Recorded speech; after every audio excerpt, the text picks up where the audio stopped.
যুব সমাজ আসলে অধঃপতনে চলে গেছে। যুব সমাজের কাছে ধর্মের কোনো গুরুত্ব নাই বললেই চলে। এরা আসলে কি মুসলিম, কোন ধর্মের সেটা কল্পনা জল্পনা চিন্তা ধারণা এগুলো থেকে অনেক দূরে। আমি একটা কাজ করতে গেলে অবশ্যই আমাকে দৃষ্টি দেওয়া দরকার, আমার এই কাজ আমার শরীয়তে ইসলামী আইন, আমি যে ধর্মে আছি এই ধর্মে আমাদেরকে এই কাজটাকে অনুমোদন দিচ্ছে কিনা,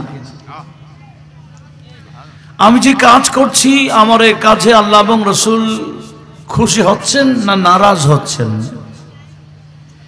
এই ধ্যানে যারা কাজ করে এটার নাম তাকওয়া, এটার নাম খোদাভীরুতা। আজকে অধিকাংশ মুসলিম মিল্লাত থেকে নারী বলেন পুরুষ বলেন খোদাভীরুতা বলতে শূন্যতার কোটায় চলে আসতে যাচ্ছে। জরিপ চালালে অধিকাংশ মুসলিম মিল্লাত বিধর্মীর চলায় চলছে। কথা বলুন ঠিক না? মুসলিম মিল্লাতকে কিভাবে চলা দরকার, আমাদের একটা বাউন্ডারি আছে, আমাদেরকে আমাদের বাউন্ডারির ভেতরেই থাকতে হবে। আমরা কখনো বাউন্ডারির বাহিরে যাওয়ার সুযোগ নাই। বাউন্ডারির বাহিরে গেলেই জাহান্নাম।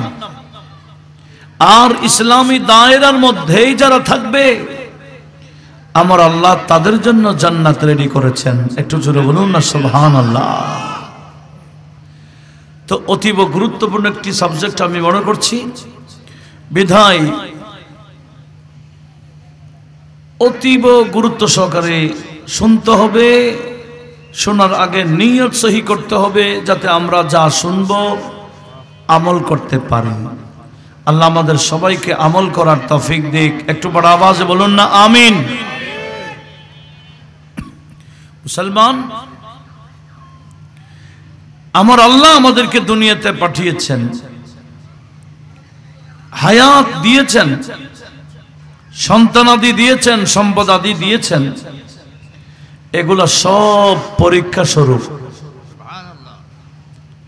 কি স্বরূপ? পরীক্ষা। দুনিয়াতে যারা আসতেছে একদিন না একদিন চলে যেতেই হবে, স্থায়ী ভাবে থাকার কোনো সুযোগ নেই। সবাইকে যেতেই হবে, আগে হোক পিছে হোক। আসার সময় একটু আসার সিরিয়াল থাকে, আগে দাদা, তারপরে বাবা, তারপরে নাতি, ঠিক না? যাওয়ার সময় তো আর সিরিয়াল নাই, আগে দাদা মরবে, তারপর আমার বাবা, তারপর আমি মরব। এই সিরিয়ালটি বজায় রাখে না। যার হায়াত যতদিন, এ আসতেছে এই মাসের 14 তারিখ দিবাগত রাত, ইংরেজি হিসেবে 25 ফেব্রুয়ারি, যে মহান একটি রাত আসতেছে,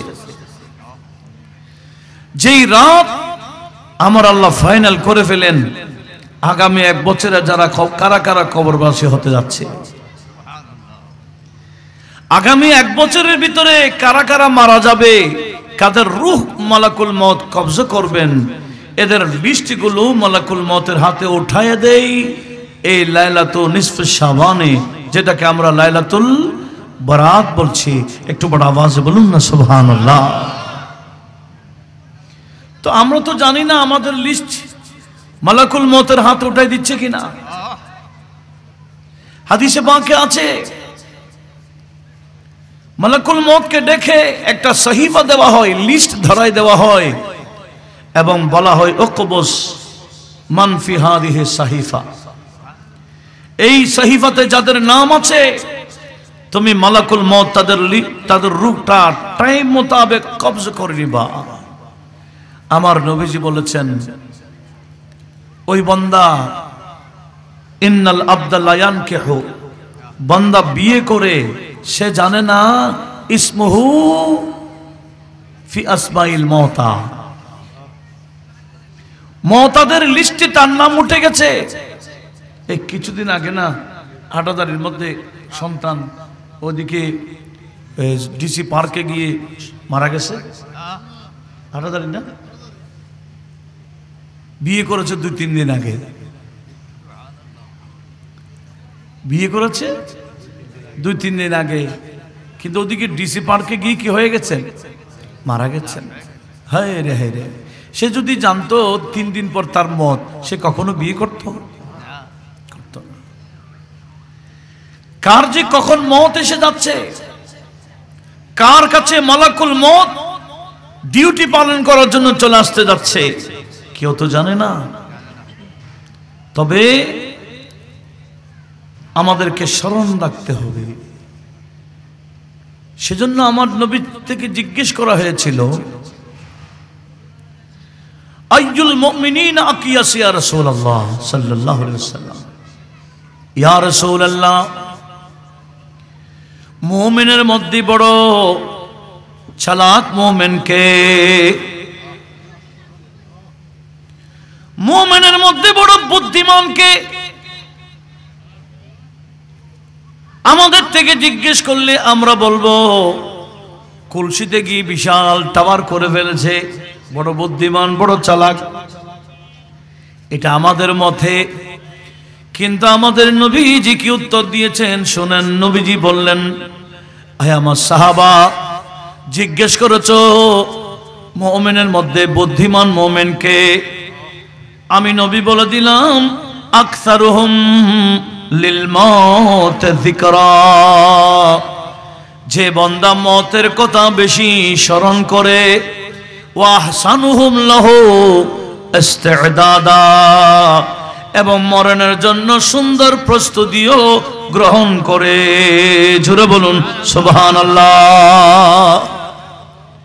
মরণের স্মরণ বেশি করে, মরণের জন্য প্রস্তুতিও সুন্দরভাবে নেই, ওই বান্দাই বড় বুদ্ধিমান। বুদ্ধিমান আল্লাহর ওলিগণ, বুদ্ধিমান শেরে বাংলা রহমতুল্লাহ আলাইহি, সেই জামানায় ওনার থেকে বেশি টাকা অর্জন করতে কোন আলেম ছিল না, কারণ ওনার ফিস বেশি, ওয়াজও বেশি। কে নিজের জন্য জায়গা কিনে নেয়, যেটাতে আসে এটাও হেবা, এটা দান করেছেন আর জন্য, নিজের জন্য কিছু জোড়ান নাই। কি করেছেন? বলে এগুলো আমি সুন্নিয়তের জন্য কোরবান করে দিচ্ছি। ইনারা বড় চালাক,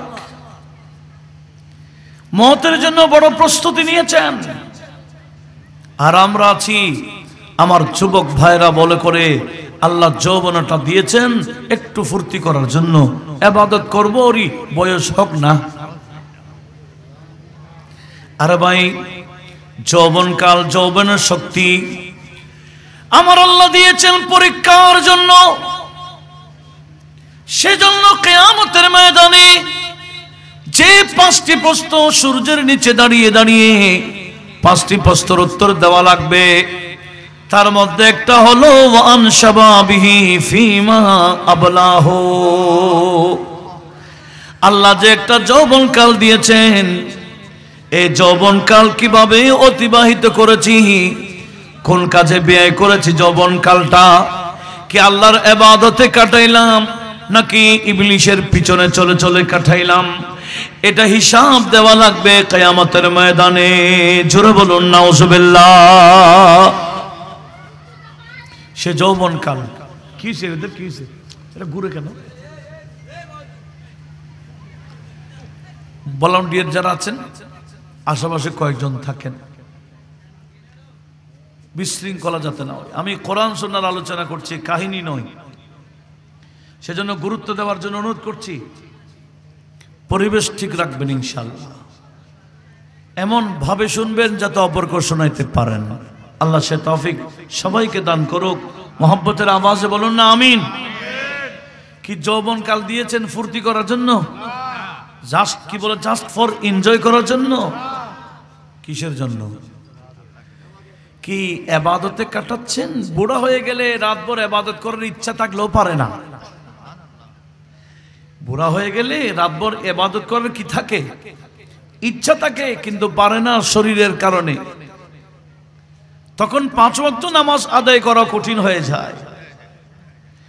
আর যৌবনকাল দেখেন, আল্লাহর ওলিদের জীবন দেখেন গা, এনারা অধিকাংশ ওলিউল্লাহরা বিয়ে করেছেন যৌবনকাল পার করে দিয়ে। হুজুর গৌসুল আজম জিলানী 50 বছর পরে বিয়ে করেছেন। খাজা করিম নওয়াজের জীবন দেখেন কি অবস্থা। এরকম আল্লাহর ওলিগণ ইবাদতে রিয়াজতে আগে যৌবনকাল কাটায়, তারপরে নবীজির সুন্নাত নিজের বংশ বিস্তারের জন্য বিয়ে শাদী করতেন। এটা এনজয়ের জন্য নয়, সুন্নতে রাসূল হিসেবে।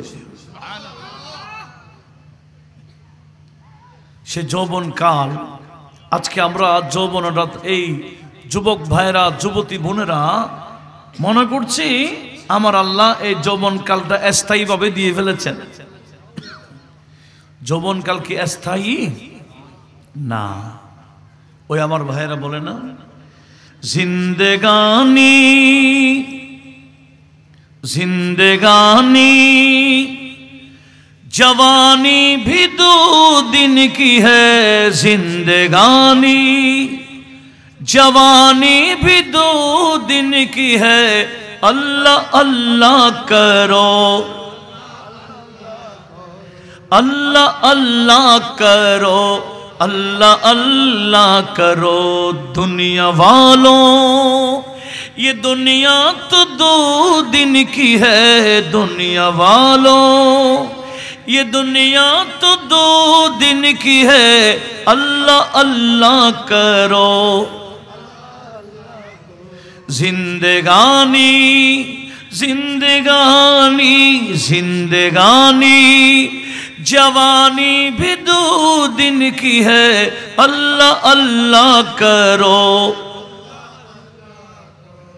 रहता है अल्लाह ताला हर मोमिनों के दिल में, रहते हैं खुद नबी जी हर मोमिनों के दिल में, रहते हैं गौसे आजम हर मोमिनों के दिल में, रहते हैं ख्वाजा आजम हर मोमिनों के दिल में, रहते हैं पीर मुर्शिद हर मोमिनों के दिल में, रहते हैं पीर मुर्शिद हर मोमिनों के दिल में, इसलिए दिल किसी का न थोड़ा करो, इसलिए दिल किसी का न थोड़ा करो, अल्लाह अल्लाह करो।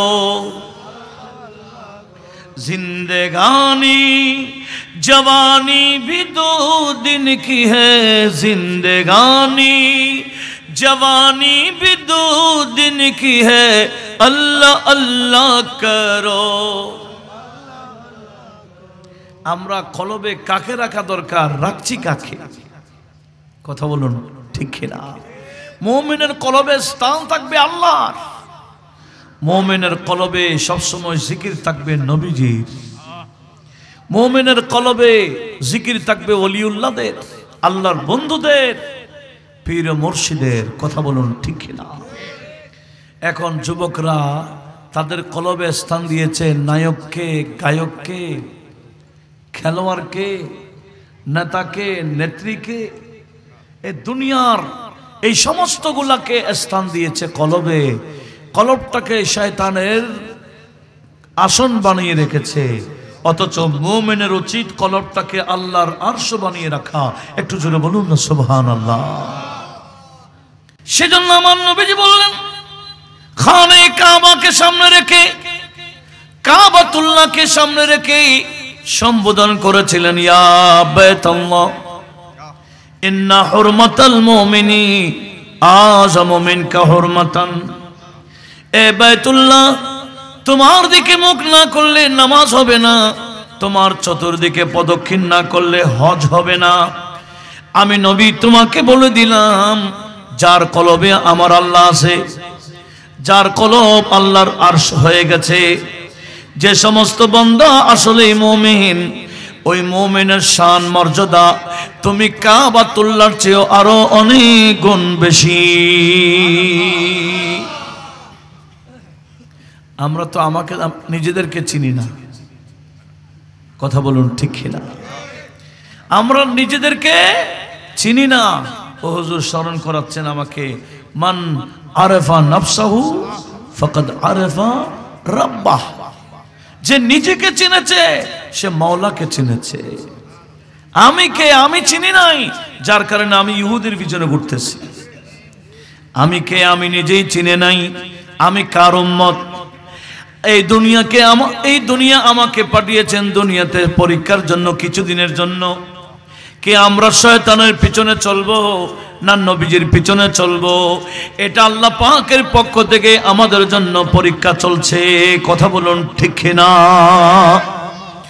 রব্বুল আলামিন বললেন, ওয়াহাদাইনাহুন নাজদাইন, আমি আমার বান্দাদের সামনে দুইটা রাস্তা দেখাইলাম। একটা রাস্তার সামনে আমার বন্ধুকে রাখলাম, আর একটা রাস্তার সামনে ইবলিস থাকে। একটা রোডের মাথায় কে? নবীজি, আর এক রোডের মাথায় ইবলিস। আল্লাহ বলে, দেখো এই রোডের মাথায় আমার বন্ধু আছে, এই রোডের মাথায় ইবলিস আছে। দুটো রোড তোমার সামনে আমি ক্লিয়ার করে দিলাম, এবার চলো গা। কে আমার বন্ধুর পিছনে চলবা না ইবলিসের পিছনে থাকবা?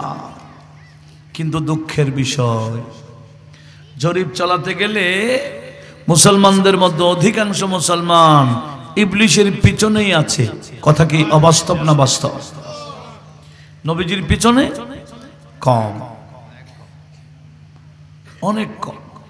শতকরা আমার মনে হয় নবীজির পিছনে 10-20 জন আছে কিনা জানি না। অধিকাংশ কার পিছনে? ইবলিসের পিছনে। অথচ আমার আল্লাহর পরীক্ষা, আল্লাহ ইবলিসকে ডাক দিয়ে বলেছেন, এই ইবলিস শোন, লাআমলা আন্না জাহান্নামা মিনকা ওয়া মান তাবিয়াক। আই ইবলিস, তোকে দিয়ে তোর অনুসারী দিয়ে আমি আল্লাহ জাহান্নাম ভরপুর করে দেব। জোরে বলুন নাউজুবিল্লাহ। ইবলিস এবং ইবলিসের অনুসারী কোথায় যাবে? এটা কোরআন, এটা কি কোরআন শরীফ। ইবলিস এবং ইবলিসের অনুসারী দিয়ে আমার আল্লাহ জাহান্নাম ভরপুর করবেন, আর নবীজি এবং নবীর অনুসারী দিয়ে জান্নাত সাজাবেন। আমরা কি জান্নাতে যেতে চাই না? কি ইবলিসই কাজ করে? সেজন্য বুখারী শরীফের হাদিস, আমার নবীজি বলেন, কুল্লু উম্মতি ইয়াদখুলুনাল জান্নাহ। একটু বলুন না মারহাবা। নবীজি বলেন, আমার সকল উম্মত জান্নাতে যাবে। আমার সব উম্মত, আমার উম্মত যারা জান্নাতে যাবে, ইল্লা মান আবা, যারা অস্বীকার করে তারা জান্নাতে যাওয়ার সুযোগ নাই। সাহাবারা অবাক হয়ে গেলেন, ইয়া রাসূলুল্লাহ, আপনি না বলছেন আপনার উম্মত, আবার অস্বীকার কে করবে? মান আবা ইয়া রাসূলুল্লাহ, হুজুর অস্বীকার করবে কে? একটু আমাদেরকে বলুন। আমার নবীজি কি বলেছেন একটু শুনুন।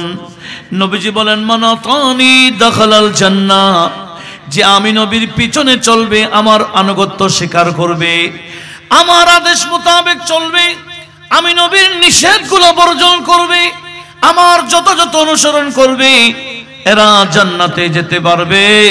ওয়ামান আসানি ফাকাদ আবা, যে আমি নবীর হুকুমকে অমান্য করলো, আমি করতে বলেছি একটি, সে করে আরেকটা, আমি যা বলি সে উল্টা করে, এরকম যারা করে এরা হলো আমি নবীকে অস্বীকারী।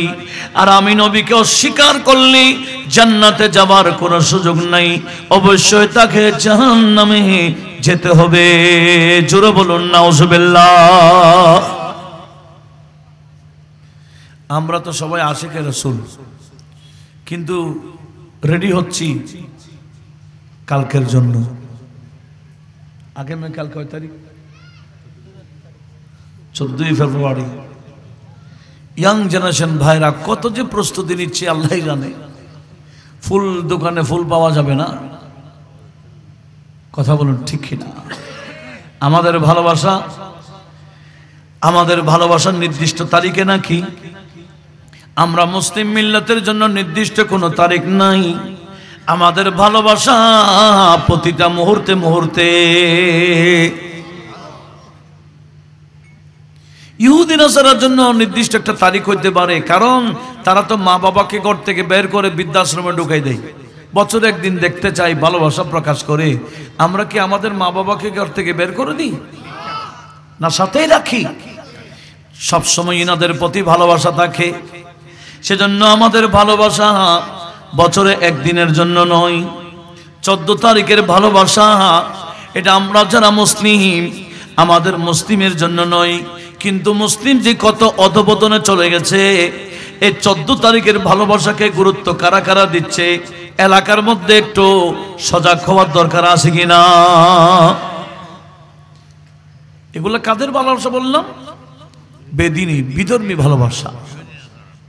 আর নবীজিকে ভালোবাসলে, নবীজির পিছনে থাকলে, আমার নবীজির ভালোবাসা, আল্লাহর ভালোবাসা, মা বাবার প্রতি ভালোবাসা, আত্মীয় স্বজনের প্রতি ভালোবাসা, পাড়া প্রতিবেশীর প্রতি ভালোবাসা, নিকটতম আত্মীয়র প্রতি ভালোবাসা, এটা কোনো নির্দিষ্ট তারিখের জন্য নয়। এটা প্রতিটা মুহূর্তে মুহূর্তে আমাদের এই ভালোবাসা চালু আছে। কথা বলুন ঠিক কিনা? যারা আশিকে রাসূল হবে, এরা কখনো 14 তারিখের দিনে ভালোবাসা দিবস বলে মেনে নিতে পারে না। আমাদের কোনো নির্দিষ্ট দিবস হতে চাইলে তাহলে মুহররমের 10 তারিখ মানাইতে হবে। আমাদের ভালোবাসার দিবস থাকলে রবিউল আউয়ালের 12 তারিখ হবে। আমাদের ভালোবাসা দিবস হলে রবিউল সানি শরীফের 11 তারিখ হবে। আমাদের ভালোবাসা হলে জামাদিল উখরার 22 তারিখ সিদ্দিক আকবরের ওয়াফাতের দিন হবে। আমাদের ভালোবাসা দিবস হলে মাহে রজবুল মুরাজ্জবের 6 তারিখ, যার অবদানে এই মহাভারতে আমরা ইসলাম পেয়েছি, খাজা গরিব নওয়াজের সে ওয়াফাতের দিবস হবে। কথা বলুন ঠিক কিনা? সুন্নি জনতার ভালোবাসা দিবস হলে মাহে রজবুল মুরাজ্জবের 12 তারিখ হবে। সেটা কি বলেন না? আল্লামা গাজী শেরে বাংলার প্রতি। কথা বলুন ঠিক কিনা? কিন্তু আমরা ওই আগামীকালের এই ভালোবাসার দিবসের দিকে যারাই যাবে, মনে রাখবেন আমার নবীজি বলেন, আলমার ও মান আহাব্বা, দুনিয়াতে যে যাকে ভালোবাসে, যাকে অনুসরণ করে, কবরে হাসরে তাদের সাথে থাকতে হবে। আগামীকাল যারা যে সমস্ত যুবক যুবতী ভালোবাসা দিবস নামে বিভিন্ন অনুষ্ঠান করবে, হতে পারে এটা তাকে জাহান্নামে যাওয়ার মাধ্যম হয়ে যাবে। জোরে বলুন নাউজুবিল্লাহ। কাকে কোন উসিলায় আমার আল্লাহ জাহান্নাম দেয় জানে না কেউ। কাকে কারো কোন উসিলায় জান্নাত দিয়ে ফেলে তাও বান্দারা জানে না। তো আমরা ইহুদি নাসারার এই দিনগুলা কেন মানাবো? কেন আমাদের দিন হিসেবে নির্ধারণ করব? তওবা করতে হবে। সেদিকে অবশ্যই আরেকজনকে সজাগ রাখতে হবে, বোঝাইতে হবে, ভাই এগুলা আমাদের দিবস না, এগুলা বিধর্মীদের। কথা বলুন ঠিক কিনা? আল্লাহ মুসলিম মিল্লাতকে বোঝার তৌফিক দান করুক। বড় আওয়াজে বলুন না আমিন। তো নবীজি কি বলেছেন? জান্নাতে যেতে হলে আমি নবীর অনুসরণ লাগবে, আমার ইতাআত লাগবে, আমার আনুগত্য স্বীকার করতে হবে। আমি যেই পথ দেখাইলাম এই পথ দিয়ে আসতে হবে। আমরা এমনি বড় বড় আশিকে রাসূল, কিন্তু নামাজ পড়ি না। নামাজ না পড়লে ওই বান্দা কি আশিকে রাসূল হইতে পারে? অনেক বান্দা আশিকে রাসূল কিন্তু শরীয়ত বিরোধী কাজ করে, এই বান্দা আশিকে রাসূল হইতে পারবে? আশিকে রাসূল হওয়ার জন্য নবীজির পিছনে চলতে হবে। কথাটা নবীজি স্পষ্ট ভাবে বলেছেন, মান আহাব্বা সুন্নতি ফাকাদ আহাব্বানি। যে আমি নবীর সুন্নতকে মহব্বত করলো, মূলত সে আমি নবীকেই মহব্বত করেছে। ওয়া মান আহাব্বানি কানা মাই ফিল জান্নাহ। যে আমি নবীকে মহব্বত করেছে সে আমি নবীর সাথে জান্নাতে থাকতে পারবে। সেজন্য আমার ভাইরা ভালোবাসাটা নবীর জন্য এভাবে বলে, ভালোবাসি ভালোবাসি প্রিয় নবীকে, ভালোবাসি। একটু মহব্বতে বলেন না, ভালোবাসি ভালোবাসি প্রিয় নবীকে,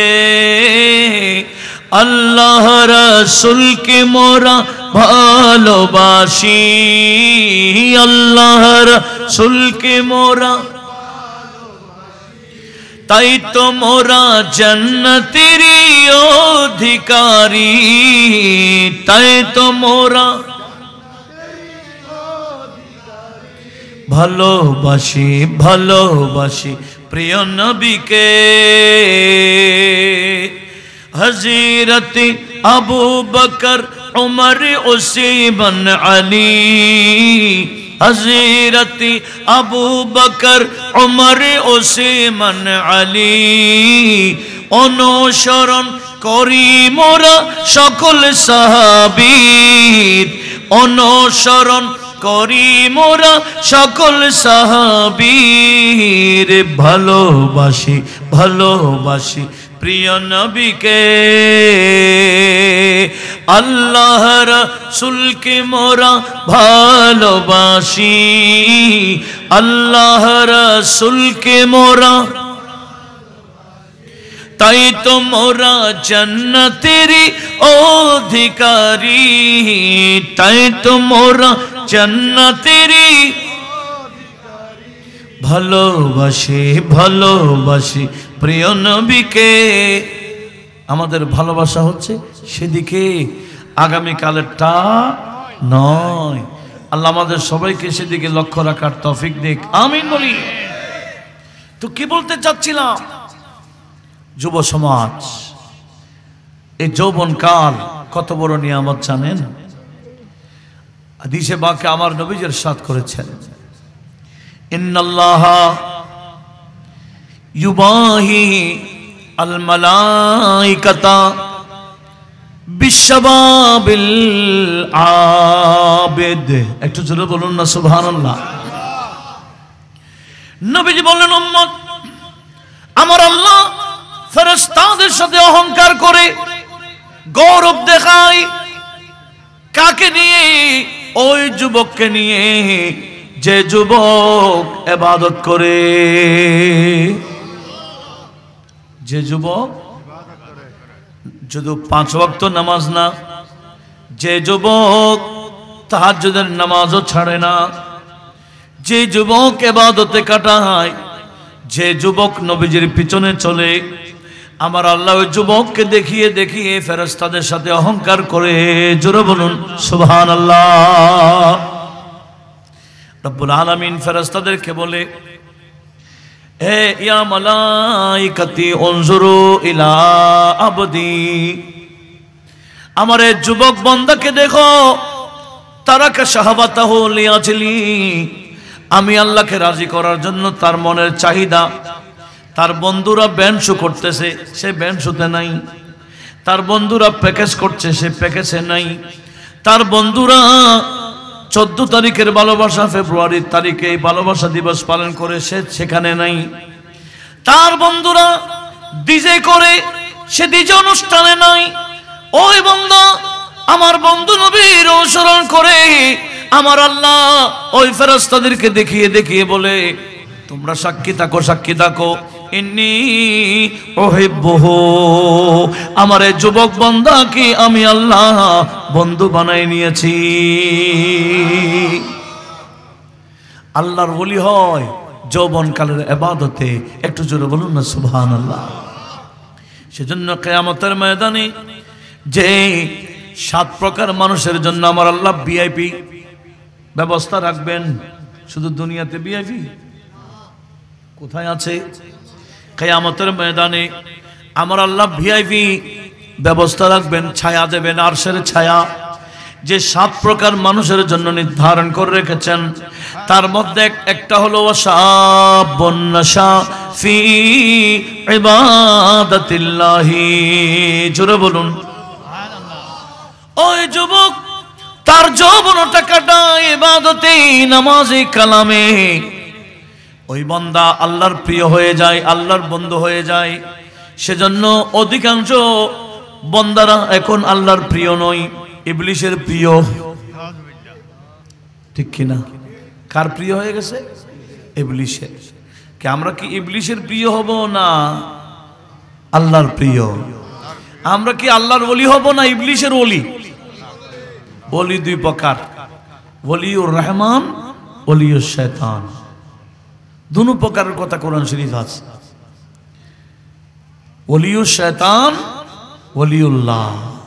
কিছু বান্দা আছে আল্লাহর ওলি, আবার কিছু বান্দা আছে শয়তানের ওলি। তো নবীজির পিছনে যারা থাকে আমার আল্লাহ তাদেরকে নিজের ওলি বানায়, ইবলিসের পিছনে যারা থাকে তাদেরকে ইবলিসের ওলি বানায়। কথা বলুন ঠিক না? তো এই যুব সমাজ যে অধঃপতনের দিকে যাচ্ছে, আমাকে যে বিষয়টা দিয়েছেন এটা বলে কখনো শেষ করা যাবে না। এত মারাত্মক পরিস্থিতি আমাদের কাছে, আমরা যে মরব এই স্মরণ নাই বললেই চলে। কথা বলুন ঠিক না? মুসলমানদের কাছে মরণের কোনো খবর। মুসলমান কি করতেছে? কার থেকে কেউ উঁচু উঠতে পারে? আমি 10 তলা বানাইলে নিজাম ভাই বলা 11 তলা উঠাই দিবে, বলে না আমার আরো 1 তলা উপরে লাগবে। এরকম আছে কি না? কার থেকে কে বেশি উপরে উঠবে লিফট দিয়ে, কিন্তু নিচে যাওয়ার কোনো প্রস্তুতি নাই। আন্ডারগ্রাউন্ডে যেতে হবে কিনা? কোথায়? সবাই উপরে উঠতেছে লিফট দিয়ে। কার থেকে কে উঁচু দালান করতে পারবে, টাওয়ার করতে পারবে, সেই প্রতিযোগিতা চলছে। কিন্তু কবরে যাওয়ার প্রস্তুতি নেওয়ার কোনো প্রস্তুতি নাই। যতই বড় বিল্ডিং করুক, যতই বড় টাওয়ার করুক, নিঃশ্বাস বন্ধ হয়ে গেলে ওই বিল্ডিং এ কি একদিন রাখবে? একদিন আশেপাশে কবরস্থানের মধ্যে এরকম টাওয়ার আলা নাই? নাই মনে হয়। বড় বড় টাওয়ারের মালিকরা কোথায় শুয়ে আছে? কবরে। এক কবি সেই কথা আমাদেরকে এভাবে স্মরণ করাই দিলেন। महलों में रहने वाले, बड़ बड़ जरा महले थकते हैं, महलों में रहने वाले मट्टी में सो रहे हैं। ऐसे ना? महलों में रहने वाले मट्टी में सो रहे हैं, शाह गदा यहाँ एक साथ सो रहे हैं। সেখানে বাদশাহ, গরিব, পয়সাওয়ালা, রিক্সাওয়ালা কোনো পার্থক্য নাই। दोनों हुए बराबर, दोनों हुए बराबर, ये मौत का असर है। दोनों हुए बराबर, ये मौत का असर है। तय कर रहा है जो तू 2 दिन का ये सफर है। दुनिया के मुसाफिर मंजिल तेरी कब्र है। दुनिया के मुसाफिर मंजिल तेरी कब्र है। तय कर रहा है जो तू 2 दिन का ये सफर है। एक तो चलो बोलो ना सुभान अल्लाह। आंखों से तूने अपनी कितने जनाजे देखे। এই চোখ দিয়ে কয়টা জানাজা দেখেছি হিসাব করেছে কি? হ্যাঁ, চোখ দিয়ে কয়টা জানাজা দেখছি, কয়টা লাশ দেখলাম। आंखों से तूने अपनी कितने जनाजे देखे, हाथों से तूने अपनी दफनाए कितने मुर्दे अंजाम से तूने अपनी, अंजाम से तूने अपनी क्यों इतना बेखबर है, अंजाम से तूने अपनी क्यों इतना बेखबर है, तय कर रहा है जो तू 2 दिन का ये सफर है। একটু জোরে বলুন না সুবহানাল্লাহ। এই কথা যারা স্মরণ রাখতে পারবে এরাই কামিয়াব। আর নতুবা অদবত, আর নতুবা কি অদবত। এই অদবতন সর্বনাশ, দুনিয়া বরবাদ, আখিরাত বরবাদ। আসলে আমাদের নবী সেটাই ভয় পেয়েছেন। কি পেয়েছেন? আমার নবীজি বলছেন আমার উম্মত শিরিক করবে বই আমার নাই। যদি বা বিভিন্ন মাদ্রাসা থেকে শিরিকের ইনপুট করা হয়, শিরিক প্রোডাক্ট দেয় কি, শিরিক এবং বেদাত দুইটা প্রোডাক্ট খুব মজবুত ভাবে চলে। একটার নাম কি শিরিক প্রোডাক্ট, আরেকটার নাম বেদাত। এমন ভাবে ছড়াই দিল মানুষ এখন শিরিক বললে ভয় পায়, বেদাত বললো ভয় পাই। আসলে জানে না এই বন্দারা শিরিক শিরিক বলে মূর্খতার কারণে, বেদাত বেদাত চিল্লাই মূর্খতার কারণে। তারা জানে না বেদাত করতে করতে আল্লাহর বান্দাগণ ওলি হয়ে যায়। বেদাত একটা আসতেছে, প্রস্তুতি এখন থেকে নিতে যাচ্ছেন আপনারা, সে তারাবির নামাজ। ফারুক আজম বলেছেন নি'মাতিল বিদআতু হাদিহি, এই বেদাতটি কতই না সুন্দর, এই বেদাতটি কতই না সুন্দর।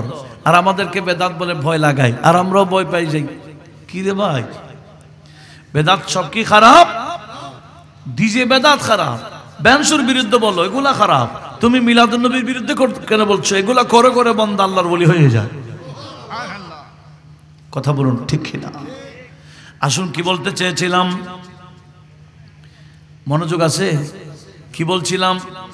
যুব সমাজ আমাদেরকে একটু হোঁশ করতে হবে। আমার নবীজি বললেন আমার ভয় নাই, তোমরা শিরিক করবা। হাদিস বুখারীতে তাকরার হয়েছে, ইন্নী লাস্তু আখশা আলাইকুম আতুশরিকু বাদি। কিতাবুল জানায়েজে তো আছে, উহুদের চ্যাপ্টারও হাদিসটা আসছে, কিতাবুল মাগাজিতে আরো বেশ কয়েক জায়গায় আসছে। নবীজি বললেন আমার ভয় নাই, আমার ইন্তেকালের পরে তোমরা শিরিক করবা, তবে একটাই আমার ভয়, ওয়ালাকিন আখশা আলাইকুমুদ দুনিয়া, আমি তোমাদের ব্যাপারে ভয় পাচ্ছি দুনিয়াকে নিয়ে। দুনিয়া অর্জন করতে গিয়ে তোমরা দুনিয়াকেও বরবাদ করবা, আখিরাতও বরবাদ করে দিবা, এটাই আমি নবী ভয় পাচ্ছি। জোরে বলুন নাউজুবিল্লাহ। এখন মুসলমান দুনিয়ার পিছনে ঘুরতেছে। যে ওলির মাজার ওরসে আসছি, দুনিয়া এবং ওলিউল্লাহ, একটা বিষয় মনে রাখতে হবে, আল্লাহর ওলি হওয়ার জন্য দুনিয়ার মোহাম্মত ছাড়তে হবে। কারণ হুব্বুল্লাহ হুব্বুল মাল একটা আরেকটার বিপরীত। হুব্বুদ দুনিয়া হুব্বুল্লাহ একটা আরেকটার কি বিপরীত। দুনিয়ার প্রেম থাকলে আল্লাহর প্রেম পাওয়া যায় না, দুনিয়ার ভালোবাসা থাকলে আল্লাহর ভালোবাসা পাওয়া যায় না। সেজন্য আল্লাহর ওলিগণ দুনিয়াকে মোহব্বত করে না, দুনিয়া অর্জন করে না। এরা সব সময় আখিরাতের প্রস্তুতিতে থাকে। জোরে বলুন সুবহানাল্লাহ। এরা সব সময় কিসের? আখিরাতের প্রস্তুতি। এরা বড় চালাক, ওই নবীজির ভাষায়। আল্লাহ আমাদেরকেও এই ওলিউল্লাহদের জীবনে স্টাডি করার তৌফিক দান করুন। আমরা তো বিভিন্ন পয়সাওয়ালাদের জীবনে স্টাডি করি, কিভাবে পয়সা লইছে আমিও পয়সা লইতে হইব। বিশ্বের মধ্যে শ্রেষ্ঠ পয়সাওয়ালাকে নাম হুট করে বলে দিতে পারবে, সে কিভাবে পয়সাওয়ালা হয়েছে, কোন পথে গিয়েছে, হালাল না হারাম এটা দেখবে না, বাস আমাকে ওই শিল্পপতি হওয়া দরকার। যতই বড় শিল্পপতি হন, হিসাব বাড়তেছে, হিসাব বাড়তেছে। আল্লাহ আমাদের সবাইকে সেদিকে একটু হুঁশ করার তৌফিক দান করুক। আমি টাকা যে অর্জন করছি এটা আল্লাহর দরবারে হিসাব দিতে পারবো কিনা এটা চিন্তা করে অর্জন করিয়েন। আমি যে খরচ করছি ওয়াফিমা আনফাকাহু, কোথায় খরচ করছি হিসাব দিতে হবে, সেটাও হিসাব করে খরচ করতে হবে। আমি আল্লাহর দরবারে হিসাব দিতে পারবো কিনা। সেজন্য ফারুক আজম ওয়াজ করতেন কি, হাসিবু ক্বাবলা আন তুহাসাবু, তুমি নিজের হিসাব নিজে করে ফেলো। আজকের দিনে কয়টা গুনাহ করেছো তুমি নিজে নিজে গণনা করো। একদিন তো হিসাব দিতে হবে, হিসাব দেওয়ার আগে তুমি নিজের হিসাব নিজে করো, দেখবে আল্লাহর দরবারে হিসাব দেওয়া সহজ হয়ে যাবে। নিজের হিসাব নিজে করে ফেললে, আজকে এটা ভুল হয়ে গেছে, তাড়াতাড়ি তওবা করে ফেললাম, এটাই বড় সুযোগ। কথা বলুন ঠিক কিনা? আজকে আমল করতে পারি নাই, করার সুযোগ। সেজন্য ফারুক আজম বললেন, তুমি আগে হিসাব করে ফেলো, নিজের হিসাব নিজে করো। আজকে যুব সমাজের অধপতনের কারণ আমি আপনাদেরকে নির্ণয় করাই দিচ্ছি, একটু সুন্দরভাবে শুনতে হবে আমলের নিয়তে। এখন থেকে আমি আমার বিষয় শুরু হচ্ছে, আপনাদের মনোযোগ লাগবে। যুব সমাজ যদি, আপনারা যদি যুব সমাজটাকে কন্ট্রোলে রাখতে চান, নবীজির পিছনে রাখতে চান, যুবক হওয়ার আগে তাকে ধর্মীয় শিক্ষা দিতে হবে। কি শিক্ষা? আমার বিষয় সেটা। যুব সমাজকে ইবলিসের পিছন থেকে হেফাজত করার জন্য, নবীজির পিছনে রাখবার জন্য যুবক হওয়ার আগে তাকে নবীজির আদর্শ শিখাই দিতে হবে। এই যুবককে যদি নামাজি বানাইতে চাই, যুবককে নামাজি বানাইতে চাইলে যুবক অবস্থায় বানাইতে পারবো না। সে যুবক হবার আগে আগে তাকে নামাজি বানাই ফেলতে হবে। সেজন্য আমার নবীজি বলেছেন, নামাজি বানাইতে হইলে কয় থেকে কয় বছরে? 7 বছর থেকে 7 থেকে 10-এর ভিতরে নামাজি বানাই ফেলতে হবে, 10 বছরের ভিতরেই। যে বান্দা 10 বছরের ভিতরে পাক্কা নামাজি হয়ে যায়, ওই ছেলে যুবক হওয়ার পরে কখনো আর বেনামাজি থাকতে পারে না। কথা বলুন ঠিক না?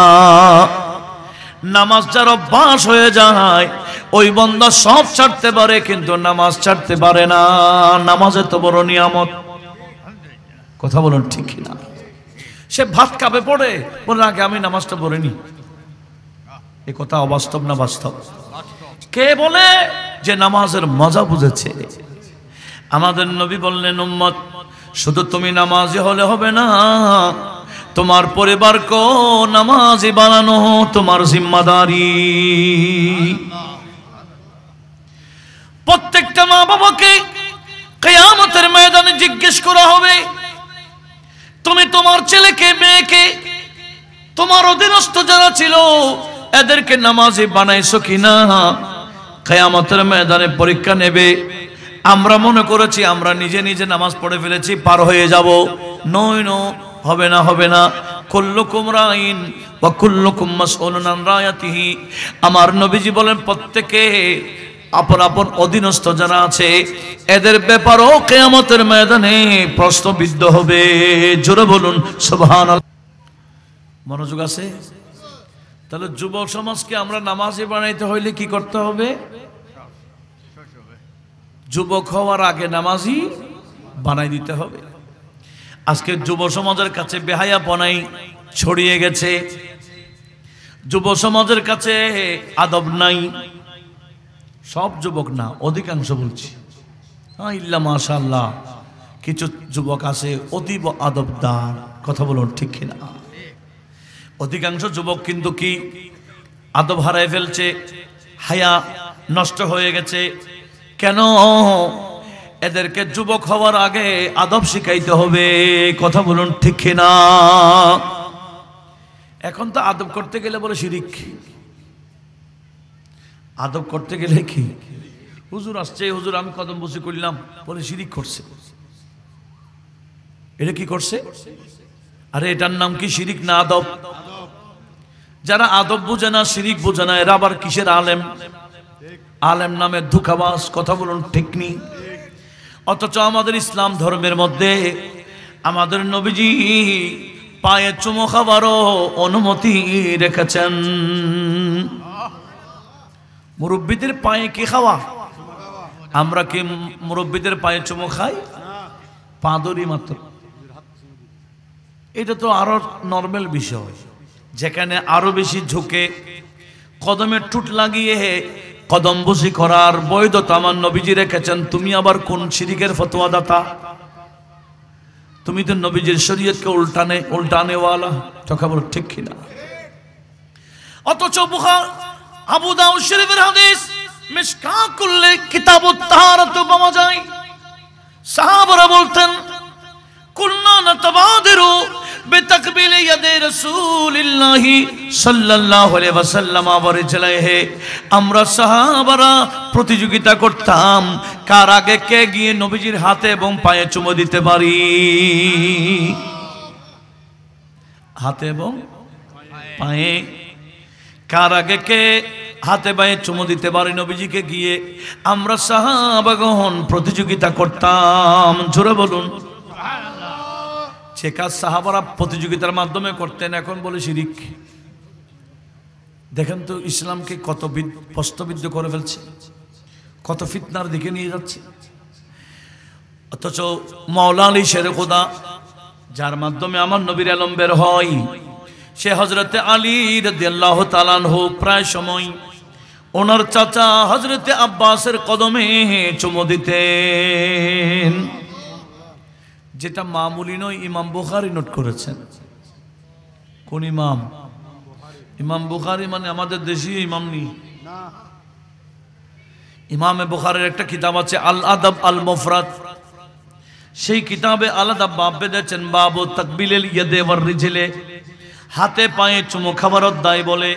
সেখানে হাদিসগুলো নোট করেছেন হযরতে মাওলা আলী শের খোদা প্রায় সময় ওনার চাচা হযরতে আব্বাসের কদমে চুমো খাইতেন। জোরে বলুন সুবহানাল্লাহ। তাহলে আমাদের শরীয়তে ইসলামিয়ার মধ্যে কদমে চুমো খাওয়ার বৈধতা আছে কিনা? এটার নাম কি?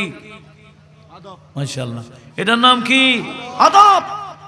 এটার বিরুদ্ধে বললে তার নাম শর্ট কথা, এটার বিরুদ্ধে বললে তার নাম কি? বেয়াদব। লক্ষ্য করুন, এক গ্রামের মানুষ আসছে, গ্রামের মানুষ তো এসে বলছি ইয়া রাসূলুল্লাহ ইন্নী আসলামতু, হুজুর আমি মুসলমান হয়েছি।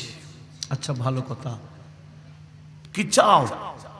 হুজুর আমি আপনার থেকে অলৌকিক কিছু বিষয় দেখতে চাই, অলৌকিক ঘটনা দেখলে আপনার প্রতি একটু মহব্বত বেড়ে যাবে, এটাই চাই। যেটাকে কি বলা হয়? মুজিজা। সব কুদরত কার? নবীর মাধ্যমে প্রকাশ হলে এটার নাম মুজিজা, ওলির মাধ্যমে প্রকাশ করলে এটার নাম কারামত। একটু জোরে বলুন না সুবহানাল্লাহ। লক্ষ্য করুন, ওই গ্রামের মানুষ আমার নবীকে বললেন ইয়া রাসূলুল্লাহ অলৌকিক কিছু দেখান। নবীজি বললেন আমি দেখাবো না, আমি দেখাবো না। তবে তুমি কি দেখতে চাও সেটা বলো, তুমি যা দেখতে চাইবা আমি সেটাই দেখাবো। আমি নিজ থেকে দেখাবো না, তুমি যেটা দেখতে চাও সেটা দেখাবো। একটু জোরে বলুন। দেখেন নবীকে ক্ষমতা আল্লাহ কিভাবে দিয়েছেন। গ্রামের মানুষ, ওনার আকল বুদ্ধি থাকলো আর কত, উনি দেখতেছেন অনেক দূর একটা গাছ দেখা যায়। কি গাছ? দেখলো হুজুর দেখি গাছটা ডাকেন তো, আপনার ডাকে আসেনি। আমরা সবাই মিলে যদি একটা গাছটাকে ডাকি কি হবে? নড়াচড়া হবে? গ্রামের মানুষ কি বলল? ইয়া রাসূলুল্লাহ দেখি গাছটা ডাকেন। নবীজি বললেন আমি ডাকবো না, তুমি যাও ওই গাছের কাছে গিয়ে বলো গা, খবরটা পৌঁছাইলে হবে, তুমি গিয়ে বলবে গাছ তোকে নবীজি ডাকতেছে।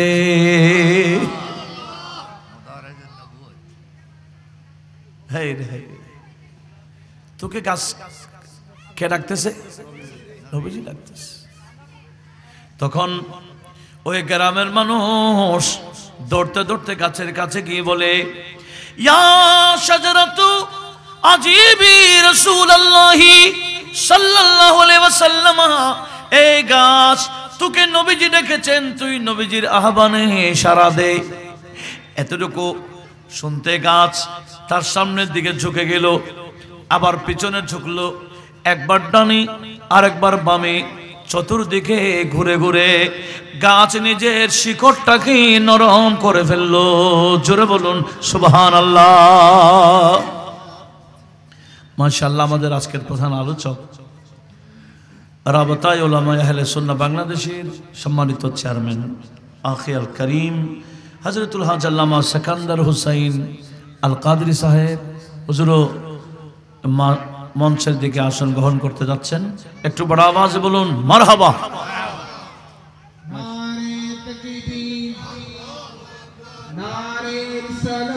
আর শেয়ার আর কান্দি তো শেয়ার আর কান্দি নারে মুসিয়া আহলে সুন্নাত ওয়াল জামাত হযরত শাহ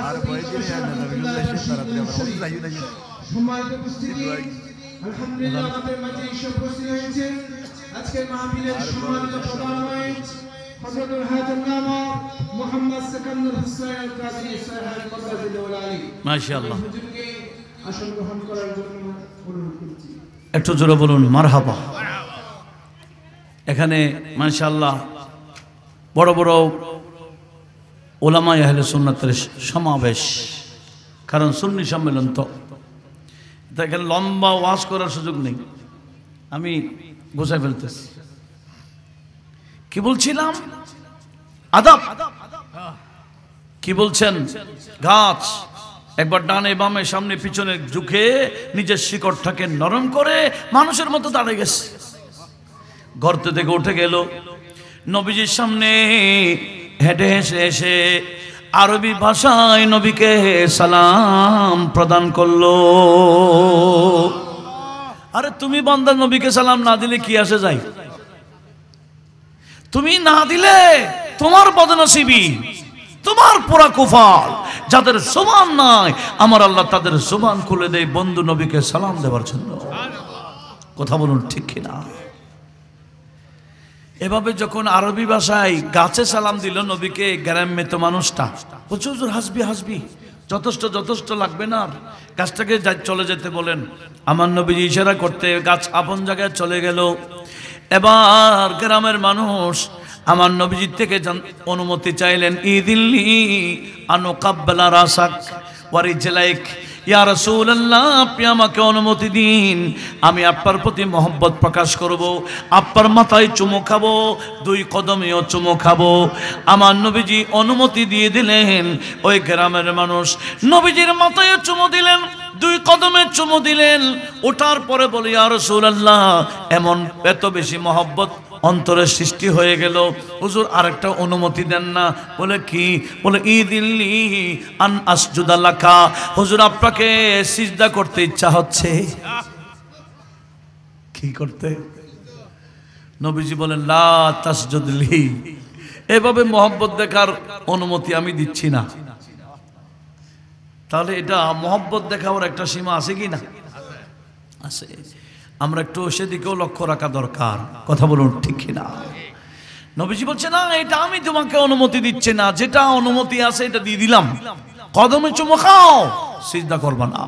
একটু জোরে বলুন না সুবহানাল্লাহ। কদমে চুমু খাওয়ার নাম কি বললাম? আদব। এটার নাম কি? আদব। তো এই আদব ছোটকাল থেকে যদি শেখানো হয়, যুবক হওয়ার পরে আর বেয়াদব হবে না। হায়া কাকে বলে, লজ্জা কাকে বলে, ছোটকাল থেকে শিখাইতে হবে। তখন আর বড় হয়ে বেহায়া হবে না। বাস এতটুকু আমার ওয়াজ। আল্লাহ পাক সুবহানাহু ওয়া তাআলা আমাদের সবাইকে নিজের পরিবারকে গাইড করার তৌফিক দান করুন। আজকের অনুষ্ঠানে যারা যেভাবে শ্রম দিয়েছেন সবাইকে দুনিয়া আখিরাতে উত্তম বদলা দান করুক, আমিন। ওয়া মা আলাইনা ইল্লাল বালাগ ওয়া আখিরু দাওয়ানা আলহামদুলিল্লাহি রাব্বিল আলামিন। আসসালামু আলাইকুম ওয়া রাহমাতুল্লাহি ওয়া বারাকাতুহু।